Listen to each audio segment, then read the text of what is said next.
बिस्मिल्लाहिर्रहमानिर्रहीम। अस्सलाम वालेकुम व्यूवर्स, क्या हाल है? उम्मीद करते हैं सब खैरियत से होंगे। So today we are going to discuss a new topic. Video is all about the what is PPRA. PPRA क्या चीज़ है, पेपरा के रूल्स क्या हैं, एंड पेपरा के MCQs 75 MCQs तैयार किए गए हैं पेपरा के हवाले से, जिसके बारे में आज डिस्कशन की जाएगी। तो और डिस्कशन कुछ इस तरह होगी। सबसे पहले हम डिस्कस करेंगे कि पेपरा क्या चीज़ है, पेपरा के रूल्स कैसे और कब लागू होते हैं, और फिर पेपरा के रूल्स को हम MCQs जब सॉल्व करेंगे, इसी के दौरान जो जो रूल्स आता जाएगा उसकी हम एक्सप्लेनेशन साथ साथ करते जाएंगे। तो सबसे पहले हम, ये हमारे यूट्यूब पर चैनल है MHN नॉलेज के नाम से।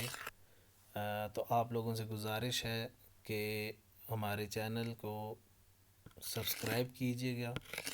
यूट्यूब पर MHN नॉलेज के नाम से है, ताकि किसी भी किस्म की लेटेस्ट इन्फॉर्मेटिव वीडियो हम अपलोड करें तो उसकी इन्फॉर्मेशन आप तक मौसूल होती रहें। तो सबसे पहले ये देखते हैं कि पेपरा क्या चीज़ है, पेपरा से बनता है क्या। सबसे पहले तो एब्रीवेशन है, पेपरा से बनता है पब्लिक प्रिक्योरमेंट रेगुलेटरी अथॉरिटी। फिर उसके बाद हमने देखना है कि what is PPRA. PPRA is an autonomous body. Autonomous body का क्या मतलब होता है कि ये एक इंडिपेंडेंट बॉडी है, जैसे ये मैंने लिखा हुआ है यहाँ पर। पेपरा एक पेपरा एक एटोनमस बॉडी है. एटोनमस बॉडी क्या होती है? Independence body like SBP, funding और रिसीव फ्राम गवर्नमेंट। यानी कि पब्लिक प्रिक्योरमेंट जो है ये एक इंडिपेंडेंट बॉडी है, यानी किसी न किसी तरीके से ये फेडरल गवर्नमेंट से जो है वो फंड्स वसूल करती हैं, लेकिन ये वर्क इंडिपेंडेंटली कर रही होती हैं। इंडिपेंडेंटली कैसे काम कर रही होती हैं? जैसे नैब का इदारा है हमारा, वो इंडिपेंडेंटली काम कर रहा है।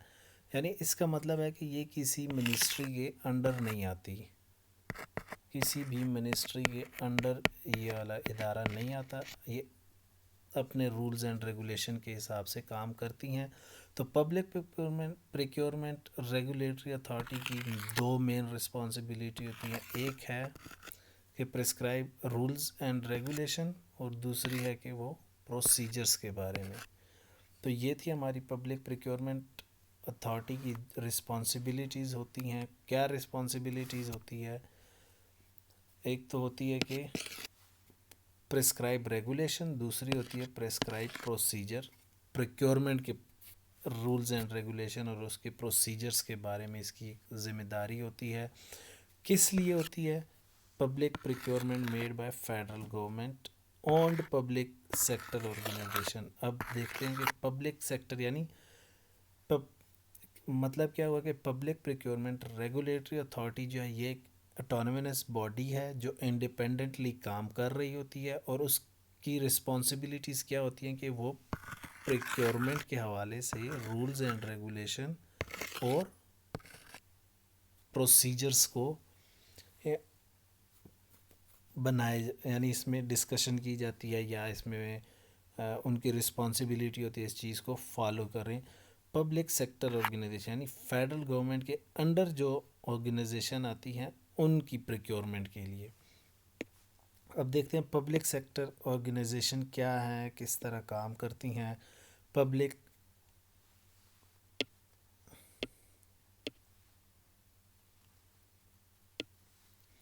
Public sector organization public sector organization क्या होती है कि जो ऐसी ऑर्गेनाइजेशन जो कि गवर्नमेंट उसको ओन्ड और कंट्रोल करे।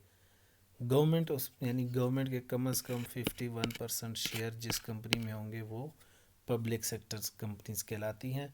किस मकसद के लिए एग्जिस्ट करती हैं? Provide services to its citizen, यानी अपने सिटीज़न को सर्विसेज प्रोवाइड करने के लिए पब्लिक सेक्टर ऑर्गेनाइजेशन जो है बनाई जाती हैं। पब्लिक सेक्टर ऑर्गेनाइजेशन में सिटीज़न के लिए क्या चीज़, जैसे हॉस्पिटल हो गए, सरकारी हॉस्पिटल होते हैं, स्कूल्स वगैरह होते हैं जो कि सिटीज़न के लिए बनाए जाते हैं। फंड्स कहाँ से जनरेट किए जाते हैं? Funds arises from public services. Variety of method यानी फ़ंड्स कैसे जनरेट किए जाते हैं। वैरायटी ऑफ मेथड, टैक्सेस लगाकर, फीसेस, किसी भी चीज़ पर फीसेस लगाकर जो कि आम जनरल पब्लिक ने पे करनी होती हैं। फिर कितनी टाइप्स की पब्लिक सेक्टर ऑर्गेनाइजेशन होती हैं, फेडरल की अलग होती हैं, रीजनल पब्लिक सेक्टर ऑर्गेनाइजेशन अलग होती हैं और लोकल अलग होती हैं। और पब्लिक सेक्टर ऑर्गेनाइजेशन किस टाइप की होती है, यानी पब्लिक सर्विसेज किस तरह की होती हैं। पब्लिक सेक्टर ऑर्गेनाइजेशन जो अपने सिटीज़न को सर्विसेज प्रोवाइड करती हैं, वो सर्विसेज किस किस्म की होती हैं, वो ये हैं कि इलेक्ट्रिसिटी प्रोवाइड करना, एजुकेशन प्रोवाइड करना, एट्सेट्रा। इसके बारे में डिस्कशन होती है। इसके बारे में पब्लिक सेक्टर ऑर्गेनाइजेशन अपने सिटीज़न को सर्विसेज प्रोवाइड करती हैं। उसके बाद पब्लिक प्रोक्योरमेंट रेगुलेटरी अथॉरिटी के रूल्स के बारे में डिस्कशन करते हैं। जैसे कि देखें, आप फ़र्ज़ करें कि यहाँ से हम स्टार्ट करते हैं कि घर में जिस तरह रोज़मर्रा ज़िंदगी की ज़रूरियात, नेसेसिटीज़ ऑफ लाइफ की चीज़ों की ज़रूरत पड़ती है, चीज़ें ख़रीदनी पड़ती हैं। यानी इंसान के पास रिसोर्सेज तो लिमिटेड होते हैं, उनकी वांट्स बहुत ज़्यादा होती हैं, जो कि किसी भी सूरत हर वांट्स को पूरा नहीं किया जा सकता। गरीब हो तो उसकी अलग डिफरेंट वांट्स होती हैं, उसकी इनकम के हवाले से वो वांट्स पूरी नहीं की जा सकती। फिर मिडिल क्लास की इसी तरह रिसोर्सेज जो हैं वो कम होते हैं, लेकिन उनके वांट्स गरीबों से थोड़े से ज़्यादा होते हैं। हो सकता है पुअर्स लेवल के जो लाइफ स्टैंडर्ड गुजार रहे हैं लोग, उनसे मिडिल के अच्छे हों, लेकिन उनसे फिर वांट्स भी मिडिल क्लास की ज़्यादा होती हैं, तो वो भी पूरी करना पॉसिबल नहीं है। इसी तरह एलीट्स क्लास को भी कुछ ना कुछ अनलिमिटेड वांट्स होती हैं जो कि पूरी नहीं की जा सकती उनकी तरफ से भी। तो जैसे कोई चीज़ ख़त्म होती है necessities of life, daily life में, उसके लिए जो है चीज़ें ख़रीदनी पड़ती हैं और ताकि अपनी ज़रूरियात ज़िंदगी को पूरा किया जा सके। इसी तरह गवर्नमेंट को भी, यानी गवर्नमेंट के जो इदारे होते हैं, ये सेम रिक्वायरमेंट्स गवर्नमेंट के लिए भी होती है कि जब कोई चीज़ गवर्नमेंट को ख़रीदनी पड़ जाए, गवर्नमेंट के किसी इदारे को, लाइक मिनिस्ट्रीज़ को, किसी भी मिनिस्ट्रीज़ को डिफरेंट डिपार्टमेंट्स होते हैं उसके, उनको चीज़ें ख़रीदने की ज़रूरत पड़ जाए, तो उसके लिए इन्होंने पेपरा रूल्स को रेगुलेट किया हुआ है कि पेपरा रूल्स को फॉलो करके उसके बाद वो चीज़ें जो हैं वो ख़रीदी जाएंगी या उसकी प्रिक्योरमेंट की जाएगी। तो वैसे रोज़मर्रा ज़िंदगी के लिए तो हम परचेज़ेस का वर्ड यूज़ करते हैं, लेकिन अगर किसी गवर्नमेंट डिपार्टमेंट को चीज़ें परचेज़ करनी हो अपने ज़रूरियात को पूरा करने के लिए, तो उसके लिए हम जो वर्ड यूज़ करते हैं वो होता है प्रिक्योरमेंट। और वो किस तरीके से प्रिक्योर की जा सकती हैं, वो पेपरा रूल्स 2004 को फॉलो करके तब चीज़ों को जो है ना प्रिक्योर किया जाता है। उसके बाद हमारा पहला एमसीक्यूज़ है, हम पहले एमसीक्यूज़ के बारे में डिस्कशन करते हैं।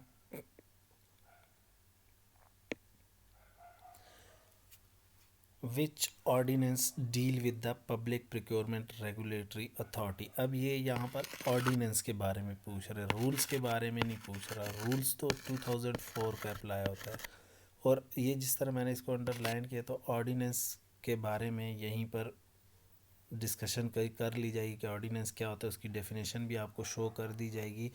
तो ऑर्डिनेंस क्या चीज़ होती है? ऑर्डिनेंस एक ऐसी चीज़ है जो कि, यानी सिटिंग असम्बली बैठे बग़ैर सदर की जानिब से कोई लॉ जो है वो पास कर दिया जाए, तो उसको ऑर्डिनेंस कहते हैं। यानी जिसको बाद में असम्बली से अप्रूव करवाया जा सकता है, लेकिन वक्ती तौर पर उसको ही फॉलो किया जाता है, उसी को रूल कंसीडर किया जाता है और एप्लीकेबल होता है, इम्प्लीमेंटेशन उसी की होती है, वो चीज़ ऑर्डिनेंस कहलाती है। अब उसके एमसीक्यूज़ क्या है कि which ordinance deal with public procurement regulatory authority. Option है 2000, 2002, 2004 एंड 2006। तो कौन सा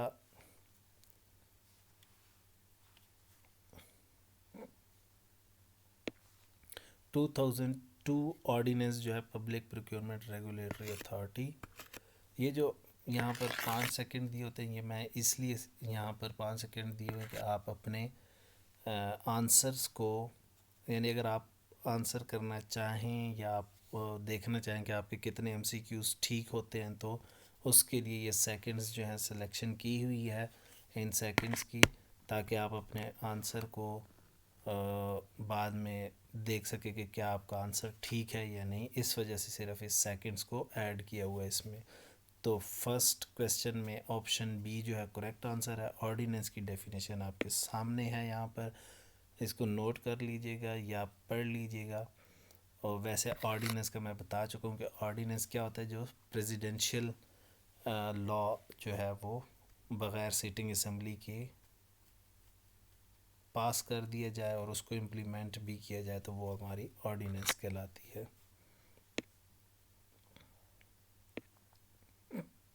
सेकंड एमसीक्यूज है हमारा,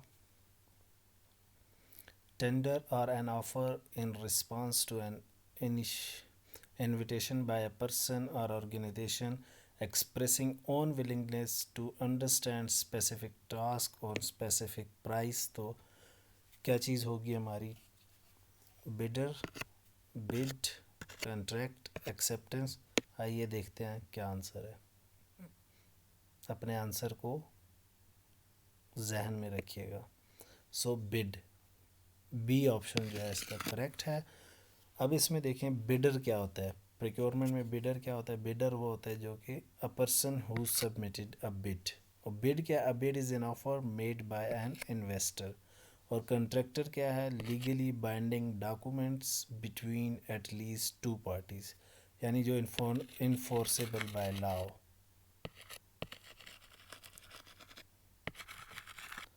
enforceable by law. Third MCQs है हमारा, यहाँ पर बिडर के बारे में डिस्कशन की है। बिडर क्या है, बिड क्या है। In a market a bidder is a party offering to buy an asset from seller at a specific price. Seller से कोई एसेट्स ख़रीदने के लिए अगर कोई पार्टी जो है वो एक स्पेसिफिक प्राइस दे देती है, तो वो चीज़ हमारी bidder. A bidder can be individual or organization, and potential purchaser can be part of multiple transaction or an auction. In most cases, the parties selling the asset choose the bidder who offer the highest price। यानी जौन सी party सबसे ज़्यादा price देगी obviously उसी को वो चीज़ बेची जाएगी ना। मसलन मैं ये घर बेचना चाह रहा हूँ, तो इसके लिए मुझे बिडर्स की तरफ से बिड दी जाएगी। यानी बिडर्स क्या होते हैं, जो बंदा बिड दे रहा होता है। तो ऑब्वियसली अगर ये घर एक है और मैंने इसको लिया हुआ है 40 लाख की इसकी प्राइस है, और मैं ये बेचना चाह रहा हूँ, तो जो मुझे मोस्ट मीन 5 बंदे हैं, कोई मुझे 25 लाख कह रहा है, कोई 27 लाख कह रहा है, कोई 30 लाख कह रहा है, कोई 35 लाख कह रहा है, कोई और एक 38 लाख कह रहा है। तो जो इसके मोस्ट रिसेंट यानी 38 लाख तक जो होगा, तो मैं उसी को वो चीज़ बेचूंगा ना। तो ये चीज़ हमारी कहलाती है। उसके बाद है बिड्स की मुख्तलिफ़ किस्में होती हैं। एक होती है यूनिक बिड, एक होती है डायनामिक बिड, एक होती है टाइम बिडिंग और लाइव बिडिंग। अब यूनिक बिडिंग क्या होती है, ए बी सी डी यानी 5 बंदे हमारे पास, जिसमें से एक ए है, एक बी है, एक ए है, एक बी है, एक सी है, डी है और ई है। अब यूनिक बिडिंग की मैं यहाँ पर आपको एग्जांपल देता हूँ। ए ने हमें दिए हैं 30 रुपये प्राइस, बी ने हमें दिए हुए हैं 25 रुपये प्राइस बिड की हुई है, सी ने हमें दिए हुए हैं 35 रुपये, डी ने हमें दिए हुए हैं 30 और ई ने हमें दिए हुए हैं 25। यानी इन दोनों ने और इन दोनों ने सेम प्राइस दिया। तो यूनिक बिडिंग में क्या होती है कि हम सी को सेलेक्ट कर लेंगे। तो ये चीज़ जो हमारी है ये यूनिक बिडिंग कहलाती है।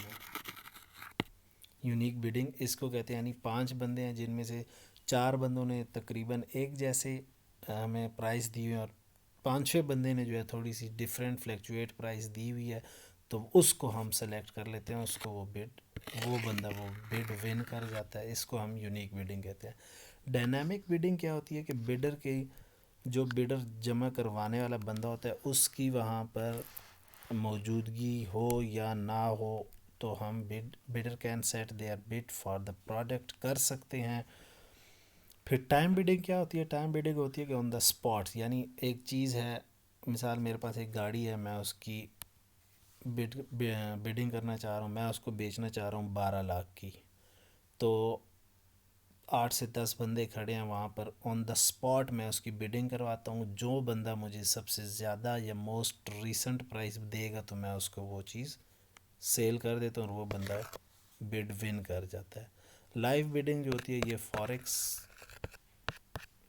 में या पाकिस्तान स्टॉक एक्सचेंज जो होती है वहाँ पर ज़्यादातर इस तरह की बिडिंग इस्तेमाल की जाती है, यूज़ की जाती हैं।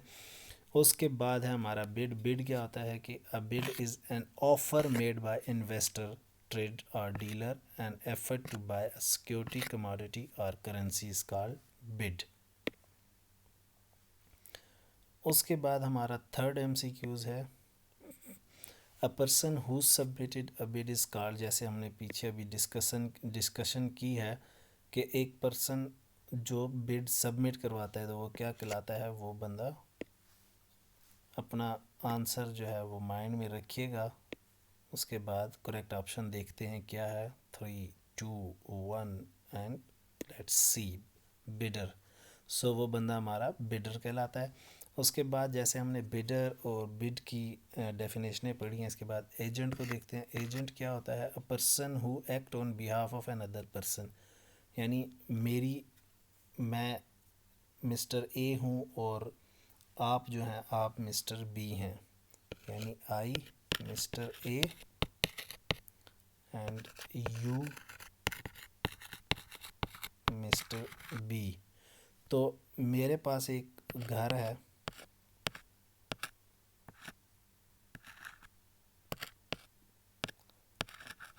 ये मिस्टर ए का घर है जिसकी कीमत है 20 लाख। 20 लाख रुपए इसकी कीमत है। मिस्टर ए के पास घर है जिसकी कीमत है 20 लाख। तो मैं ख़ुद अवेलेबल नहीं हूँ या कोई मुझे इमरजेंसी है, जो भी इशू है उसको साइड पर रखते हुए मैं मिस्टर बी को अपना रिप्रेजेंटेटिव बना लेता हूँ। यार मेरी बिहाफ पे तुमने ये सारे काम करने हैं। सो जो मिस्टर ए की रिप्लेसमेंट में, यानी उसके बिहाफ पे मिस्टर बी परफॉर्म कर रहा है, तो मिस्टर बी जो है वो एजेंट कहलाएगा। एजेंट ये होता है। कंट्रैक्टर क्या होता है कि अ पर्सन और फर्म दैट अंडरटेक्स कंट्रैक्ट, जो कि कंट्रैक्ट ले लेते हैं टू प्रोवाइड मटेरियल और labour to perform a services और टू डू जॉब, तो ये हमारा कंट्रैक्टर कहलाता है। उसके बाद है MCQs नंबर 4। क्या है कि misrepresentation of facts in order to influence a procurement process is called. आइए देखते हैं। ऑप्शन है fraud, undue influence, agreement between two parties, corruption, fraud and fraudulent practice. आप अपना आंसर माइंड में रखिएगा। उसके बाद देखते हैं करेक्ट आंसर क्या है। सी तो इसलिए नहीं हो सकता कि ये हमारा कंट्रैक्ट की डेफिनेशन है। So corrupt and fraudulent practice, option D is the correct answer. उसके बाद फिफ्थ MCQs है हमारा natural calamities, disaster, accident, war and operational emergency which create abnormal situation that requires prompt and immediate action to avoid from damage called। सो ये वैसे तो emergency के cases में emergency की ये डेफिनेशन है प्रिक्योरमेंट, पब्लिक प्रिक्योरमेंट में। तो इमरजेंसी के बारे में डिस्कशन करते हैं। इमरजेंसी क्या चीज़ है, पहले करेक्ट आंसर देख लेते हैं क्या है। इमरजेंसी जो है ये करेक्ट आंसर है। अच्छा, इसके एक एग्ज़ाम्पल ले लेते हैं। जैसे कश्मीर में ज़लज़ला आया हुआ था, तो उस ज़लज़ले के बाद बहुत ज़्यादा नुकसान हो गया था। अब वहाँ पर लोगों के घर गिर चुके थे, लोगों के पास रहने की जगह नहीं थी। तो गवर्नमेंट का फ़र्ज़ बनता है कि वो जाकर उनकी इमदाद करे। तो इस जगह पर गवर्नमेंट को, मिसाल वहाँ पर गवर्नमेंट जाती है और वो देखती है कि लोगों को खैमों की ज़रूरत है, यानी अनएक्सपेक्टेडली अनएक्सपेक्टेडली या इमरजेंसी में एक्स्ट्रा प्रिक्योरमेंट करने की ज़रूरत पड़ गई, एक्स्ट्रा मींस के गवर्नमेंट ने उसके बारे में ना कोई प्लानिंग की थी, ना इनको पता था कि ये काम हो जाएगा, लेकिन अब हो गया, नेचुरल डिज़ास्टर आ गया। तो जब इस टाइम पर कोई प्रिक्योरमेंट की जाती है तो उसको हम इमरजेंसी कहते हैं, और ये जो ऊपर स्टेटमेंट है ये इमरजेंसी की डेफिनेशन है। उसके बाद सिक्स्थ एमसीक्यूज है हमारा, a bid which is most closely conforming the evaluation criteria and other specified condition in bidding documents and have lowest evaluated cost. Option है bidder, bid, lowest evaluated bid and highest evaluated bid. So अपना mind में answer रखिएगा और देखते हैं कि correct option क्या है। सो लोवेस्ट एवेल्युएटेड बिड जो है ये हमारा ऑप्शन सी करेक्ट है एमसीक्यूज नंबर 6 का। सेवन्थ एमसीक्यूज है हमारा, procurement of the same commodity for the same source without competition, competition के बगैर same order, repeat order, lowest order, none of these. तो ये भी इन तीन ऑप्शन में से किसी एक की डेफिनेशन है। सो माइंड में आंसर रखिएगा। ये देखते हैं करेक्ट ऑप्शन क्या है। 2, 1 एंड रिपीट ऑर्डर की ये डेफिनेशन है। सो ऑप्शन बी जो हमारा करेक्ट है, procurement of the same commodity.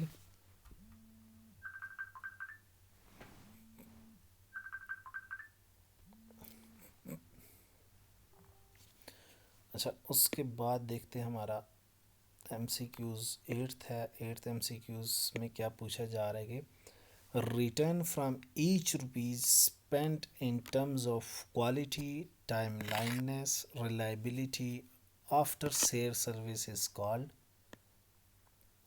Option देखते हैं, value for money, money, return on investment and none of the above. So अपना आंसर माइंड में रखिएगा। देखते हैं करेक्ट ऑप्शन क्या है। करेक्ट ऑप्शन है वैल्यू फॉर मनी। तो आइए देखते हैं कि वैल्यू फॉर मनी का क्या कंसेप्ट होता है इन टर्म्स ऑफ पब्लिक प्रिक्योरमेंट, यानी पब्लिक प्रिक्योरमेंट करते हुए वैल्यू ऑफ मनी का क्या कंसेप्ट है उसको देखते हैं। सबसे पहले देखें वैल्यू ऑफ मनी जो है, चलिए नेक्स्ट हम स्लाइड्स में इसको डिस्कस करते हैं। वैल्यू ऑफ मनी क्या चीज़ है? वैल्यू ऑफ मनी के तीन कंपोनेंट्स होते हैं। कौन कौन से कंपोनेंट्स होते हैं? तीन। सबसे पहले हमारा होता है effective component, efficient component and economic use of resources. So what does it mean economic use of resources from perspective of procurement? Procurement perspective point of view से इकोनॉमिक रिसोर्स का क्या मतलब होता है? Whether inputs that we are going to be used in the project are being acquired at lowest cost. So क्या मतलब है इसका? इनके कहने का मतलब ये है कि कॉस्ट सेविंग होनी चाहिए। Economic resource use of resource का मतलब है कि कॉस्ट सेविंग होना ज़रूरी है, not in terms of quality, यानी in terms of price, not in terms of price. Price को हमने यहाँ पर नहीं देखना। किस सेंस में नहीं देखना प्राइस को? एग्जाम्पल यहाँ पर ले लेते हैं। एग्जाम्पल मैं ले लेता हूँ किसी भी आप किसी भी प्रोडक्ट की ले लें। मैं ले लेता हूँ मोटरसाइकिल की। मैंने एग्जाम्पल ले ली है मोटरसाइकिल की। क्या मतलब है इसका? कि एक मोटरसाइकिल है CD70 और एक मोटरसाइकिल है चाइना का जो कि वो भी 70 है। अब CD70 की प्राइस जो है फ़र्ज़ करें मार्केट में है 70,000 आजकल, जबकि चाइना का हीरो मोटरसाइकिल है या कोई भी ले लें वो है आजकल फ़र्ज़ करें 55,000 का। तो इन टर्म्स ऑफ मनी कहने का मतलब यह है कि इन टर्म्स ऑफ मनी नहीं, वो उसका मतलब ये है कि मिसाल 70,000 की चीज़ है तो आपने क्वालिटी को भी माइंड में रखना है, तब इकोनॉमिक यूज़ ऑफ रिसोर्सेज हो गए। यानी आप एक चीज़ ले रहे हैं 70,000 की, उसकी क्वालिटी बेटर है, फिर आप अगर ले लें 55,000 की एक चीज़ लेकिन वो हो चाइना की, तो ये चीज़ जो है ये इकोनॉमिक यूज़ ऑफ रिसोर्स नहीं है, यानी कॉस्ट सेविंग नहीं है। कॉस्ट सेविंग का मतलब ये है कि आप मार्केट में गए, आपने होंडा 70 जो है उस पर डिस्कशन की ऑनर से, जिससे आप परचेज़ कर रहे हैं, डीलर जो भी है होंडा वालों का, वो आपने उसके साथ नेगोशिएशन की। 70,000 की चीज़ उसने आपको अगर वो 65,000 में दे देता है, तो ये जो 5,000 की नेगोशिएशन के बाद आपने बचत की है, इसको कहते हैं कॉस्ट सेविंग। ना कि आप 70,000 की चीज़ की क्वालिटी के निस्बत आप 55,000 की 55,000 का चाइना का मोटरसाइकिल ले लेते हैं, तो ये चीज़ जो है ये कॉस्ट सेविंग में नहीं आती, क्योंकि आप क्वालिटी पर कंप्रोमाइज़ कर चुके हैं। तो ये चीज़ जो है हमारी कहलाती है इकोनॉमिक यूज़ ऑफ रिसोर्स, यानी नेगोशिएशन के बाद आपने 3 से 4 यानी 3 to 4,000 रुपीज़ की बचत की है, तो उसको हम कॉस्ट सेविंग कहते हैं, और वो चीज़ हमारी इकोनॉमिक यूज़ ऑफ रिसोर्स कहलाएगा, यानी क्वालिटी पे कंप्रोमाइज़ नहीं होगा। उसके बाद हम देखते हैं एफिशिएंट क्या होता है, यानी सेकंड कंपोनेंट है एफिशिएंट। एफिशिएंट क्या है? concerned with whether maximum output being obtained for the inputs going into the project, यानी हमने जो inputs प्रोजेक्ट में दी हैं उसके अगेंस्ट हमने जो है आउटपुट जो लिए हैं वो क्या मैक्सिमम ली हैं, यानी उससे हम सेटिस्फाई हैं। यानी एक चीज़ है कि जैसे मोटरसाइकिल है, अब हमने इसकी इनपुट तो की है 70,000, क्या हमने 70,000 से ज़्यादा का आउटपुट इससे रिसीव किया है, तो ये चीज़ हमारी कहलाती है एफिशिएंट। और इफ़ेक्टिव क्या है कि effectiveness measure whether project outputs achieve the intended purpose in terms of public good and services. यानी इसका क्या मतलब है,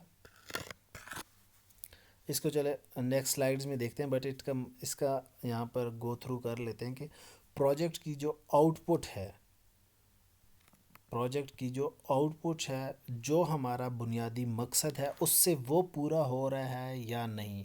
मसलन मैं मोटरसाइकिल एक लेता हूँ होंडा 70, होंडा 125, उस किस पर्पस की वजह से लेता हूँ कि यार यहाँ से मैं सफ़र करता हूँ पेशावर से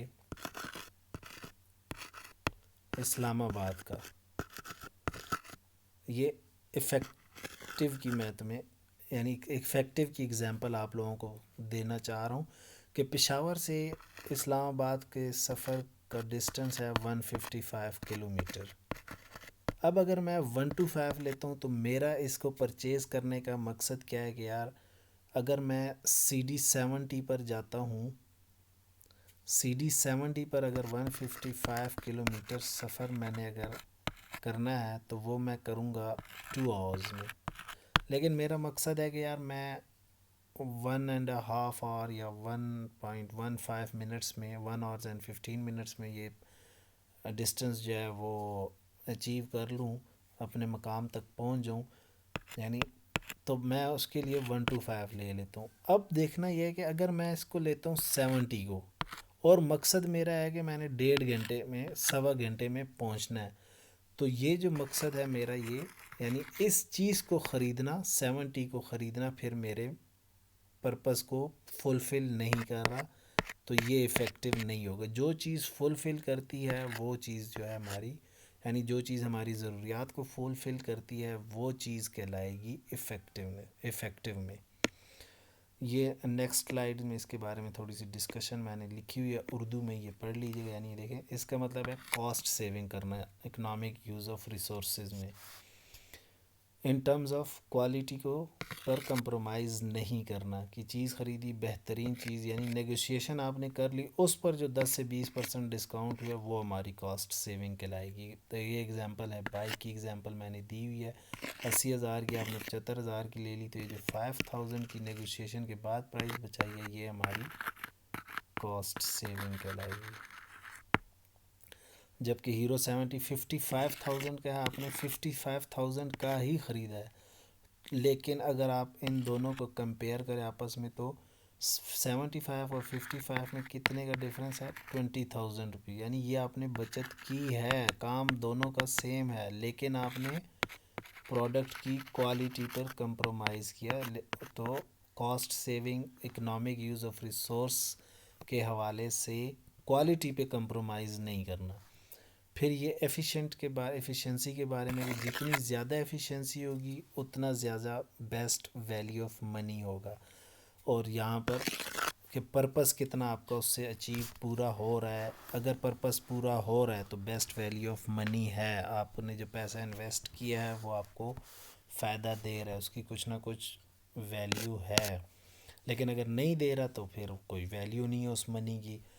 क्या मतलब है कि क्वालिटी बेटर होनी चाहिए। बेनिफिट्स क्या होते हैं इससे एफिशिएंसी के तौर में, कि देखें जब आपकी एफिशिएंसी अच्छी होगी तो ट्रांजैक्शन कॉस्ट ऑटोमेटिकली रिड्यूस हो जाएगी, स्किल्स आपकी इंक्रीज़ हो जाएंगी, टेक्नोलॉजी नई होगी जिससे आपके एक्सपीरियंस और ये जो स्किल्स हैं ये भी बढ़ेंगी।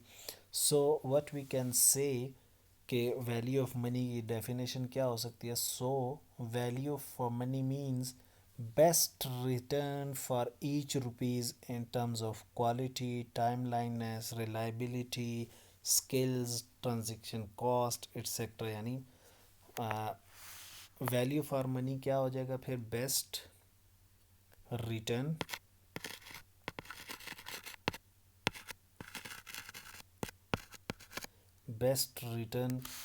For each rupee.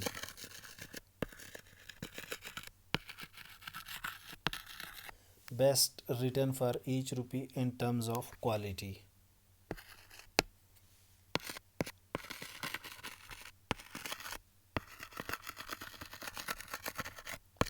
In terms of quality, ये जो मैंने करेक्टरिस्टिक लिखे हुए हैं ये वाले इन टर्म्स ऑफ दिस, यानी ये करेक्टरिस्टिक के हवाले से। ये था हमारा वैल्यू ऑफ मनी। उम्मीद करते हैं आपको इसकी समझ आ गई होगी। आइए हम अपने नेक्स्ट एमसीक्यूज़ की तरफ चलते हैं। नेक्स्ट एमसीक्यूज़ क्या है कि procurement rules apply to all procurement made by procuring agencies of the federal government within or outside of Pakistan, within of Pakistan, outside of Pakistan, none of these। So देखते हैं 5 4 3 2 1 and the correct option is both within and outside of Pakistan. So हमारा next MCQs है MCQs number 10th। Which one is the principal procurement of agency. Principal procurement of agency क्या है, इसके बारे में भी डिस्कशन करते हैं कि ये क्या चीज़ होती है। पहले एमसीक्यूज़ का आंसर देख लेते हैं। 3 2 1 and the correct option is a, procurement. A option जो है ये हमारा करेक्ट है। अब प्रिंसिपल, ये प्रिंसिपल ऑफ प्रिक्योरमेंट क्या चीज़ है कि प्रिक्योरमेंट करने के बुनियादी असूल क्या हैं।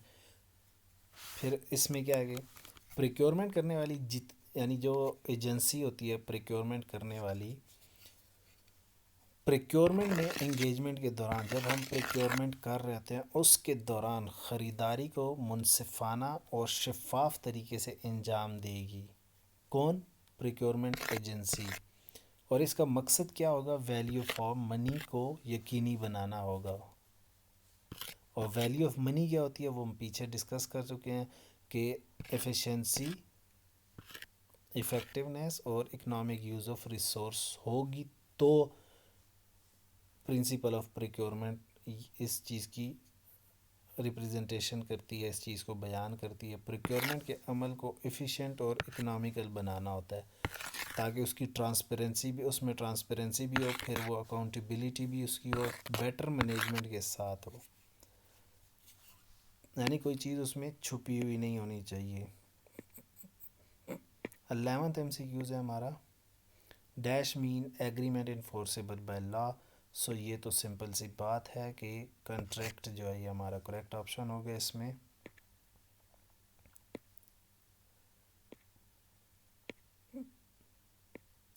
12th MCQs है, ordinance means the public procurement regulatory authority ordinance.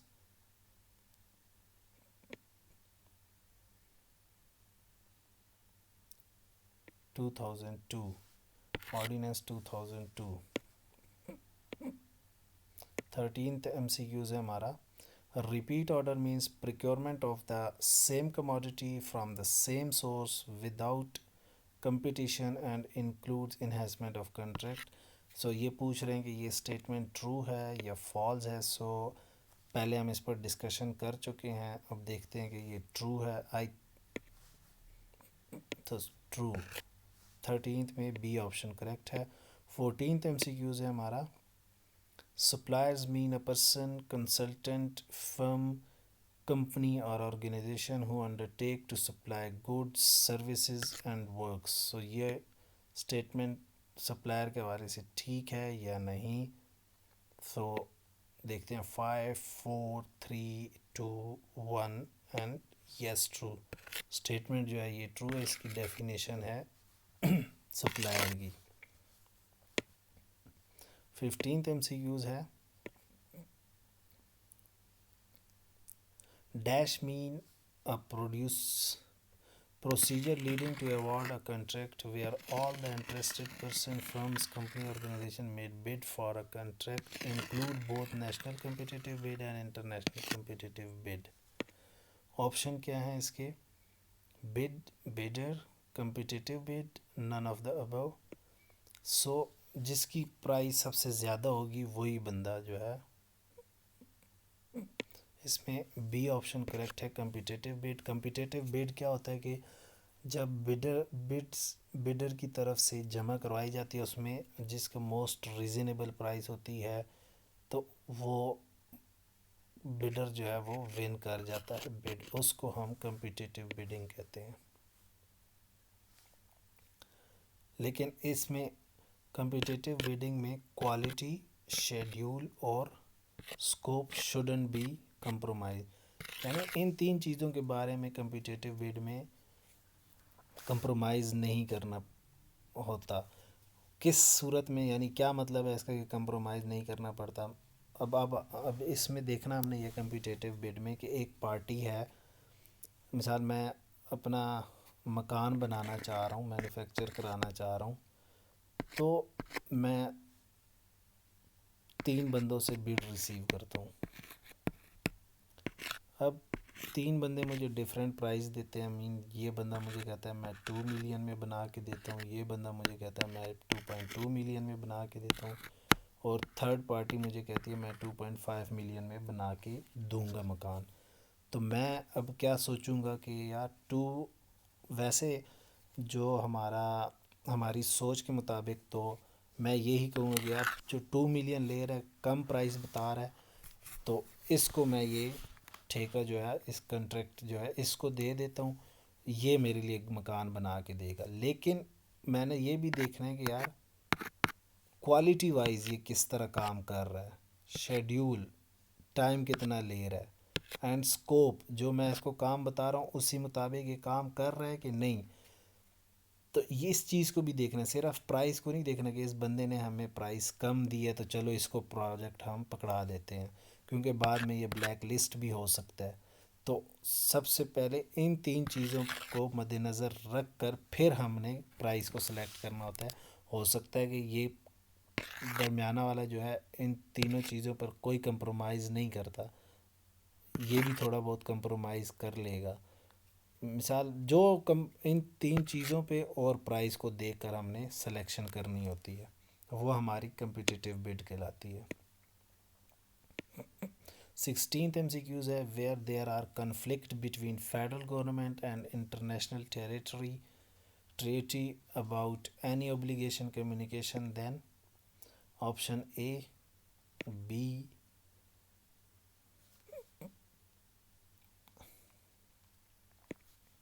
सो इसमें हमारा बी ऑप्शन जो है वो करेक्ट है। अच्छा, मैं वीडियो क्योंकि थोड़ी सी लंबी हो जाएगी, तो जो थोड़े से बड़े एमसीक्यूज़ होंगे उसको मैं, यानी जो चीज़ बताने वाली होगी या समझाने वाली होगी उस पर डिस्कशन करूँगा। बाकी मैं कोशिश करूँगा कि इसको गो थ्रू कर लिया जाए जल्दी जल्दी। Communication and documentation related to procurement of the federal government shall either be in Urdu और English language Urdu language or, यानी ये कह रहे हैं कि जो प्रोक्योरमेंट में हमने लैंग्वेज यूज़ करनी है, लैंग्वेज के बारे में पूछ रहे हैं कि कौन सी लैंग्वेज इस्तेमाल की जाएगी। इसके बारे में थोड़ी सी डिस्कशन करते हैं।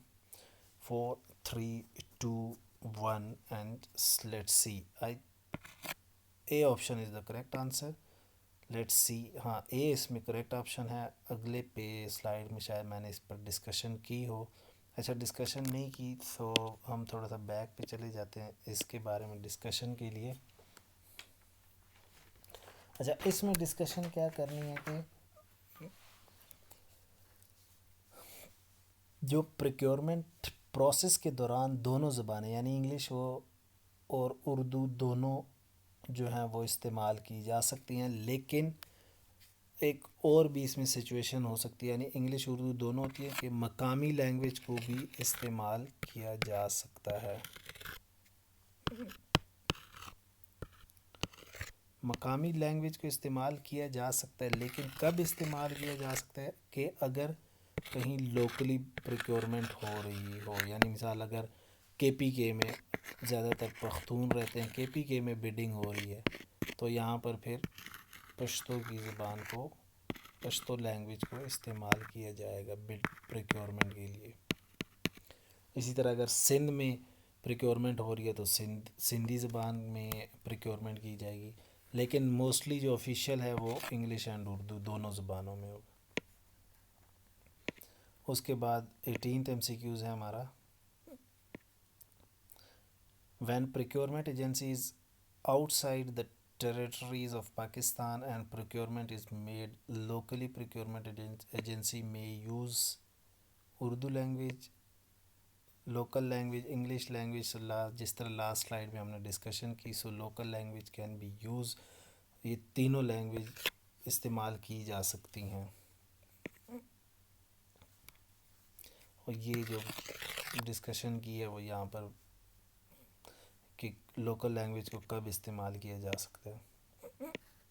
19th MCQs है when procurement exceed the prescribe limit shall be subject to, अगर वो जितनी प्रोक्योरमेंट की लिमिट थी उससे एक्सीड कर जाते हैं तो फिर वो किस चीज़ को रिप्रेजेंट करता है। ऑप्शन बी को, इंटीग्रिटी पैक्ट को। 1 4 3 2 1 and let's see the correct answer is integrity pact. 20th MCQs है हमारा। Which of the following factor that procurement agency shall consider during planning, planning के दौरान कौन सी फैक्टर को जो है कंसीडर किया जाएगा। 5 4 3 2 1 and let's see the correct option. So ये जो तीनों ऑप्शन ऊपर दिए, इन तीनों प्रोसेस को जो है, फैक्टर्स को जो है वो कंसीडर किया जाएगा प्रोक्योरमेंट एजेंसी की तरफ से। 21st MCQs है हमारा। Which of the following limitation apply in procuring agency? 5 4 3 2 1 splitting or regrouping of proposed procurement, A option इसका हमारा करेक्ट है।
अच्छा, इसका क्या मतलब है कि ये इसमें ऑल ऑफ द अबव, जितने भी ऑप्शन है चारों ऑप्शन इसके जो है करेक्ट आंसर हैं।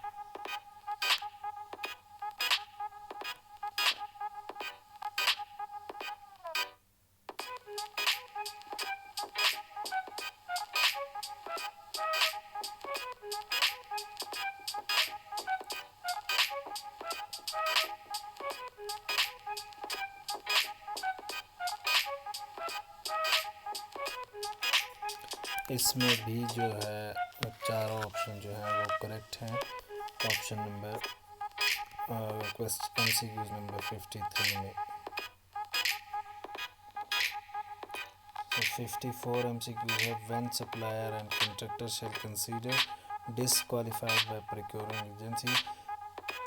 अच्छा, ये जब प्रोक्योरिंग एजेंसी अगर किसी को डिसक्वालीफाई करना चाहे या उसको ब्लैक लिस्ट करना चाहे तो पहले उसको रिपोर्ट करेगी, उससे रीज़न पूछेगी, उसके बाद इसको डिसक्वालीफाई या ब्लैक लिस्ट करेगी। ऐसे नहीं है कि बस फ़ौरन ही उसको काम उसने कोई गलत किया और उसको डिसक्वालीफाई कर दे।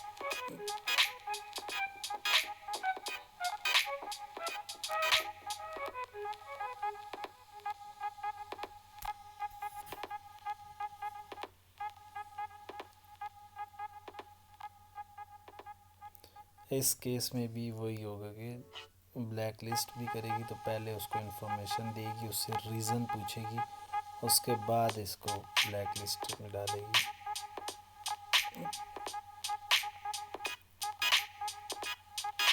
प्रिंसिपल मेथड कब यूज़ किए जाते हैं?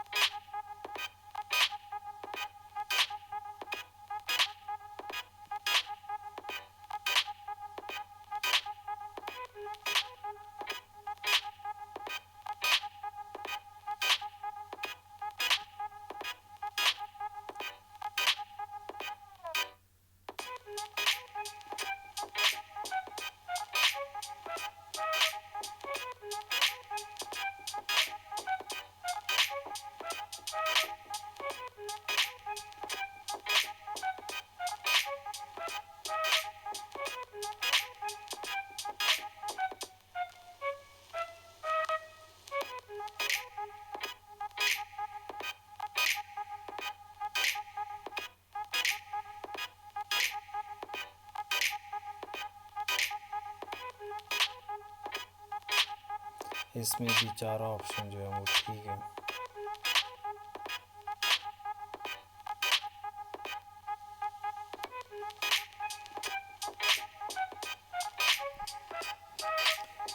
अच्छा, एंड पर एक टॉपिक है, उस पर डिस्कशन करूँगा थोड़ी सी।